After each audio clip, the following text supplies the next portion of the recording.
I probably got my first exposure to addiction through my mother. She was a binge drinker. She had her own demons, you know. By the time I realized that it was a problem, I already had stuff going on myself. 12 years old, I got pregnant.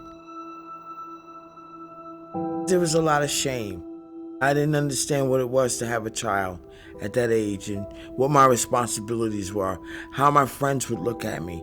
So I gravitated to the people outside of my home to look for guidance, to look for support. That led me into other things.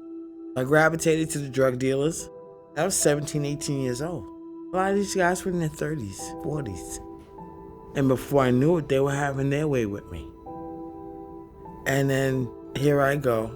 I get pregnant again. I spent several years fighting those demons. In and out of jail for selling drugs. For a guy who didn't care about me. You know, after 7 years in prison, I was taken away from my family and my children. That's when I found that I had mental illness. So many things took place, like being raped, watching my mother. I came into this process desperate.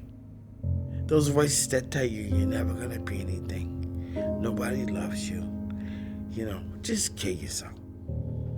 And that was a vicious cycle for almost 30 years. When you have an addiction, a substance abuse, and you have mental illness, I learned that I just needed to be able to get help. You go get a checkup from the neck up. Get you some therapy. Get around people who are going to help you learn how to cope with Theresa. And I find that in CNG. I have been to several different organizations, but they never were able to give me that added security that I was able to find here.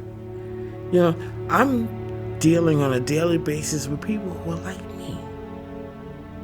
And that makes a big difference. I'm sorry, I don't want to get emotional. But when you think about saving your life and being able to be who you are around people like you, I'm not ashamed. I don't mind crying because they saved my life. They let me know that it's okay to be me, and that if I wanted to be the best me I could be, I had to address both issues, the mental piece and the substance abuse piece. And nobody ever told me that before. It's okay to make mistakes, but I'm not a mistake. I don't hear the stigma anymore. It doesn't ring loud like it used to. What I hear is that there's hope. That's what I hear. There's hope.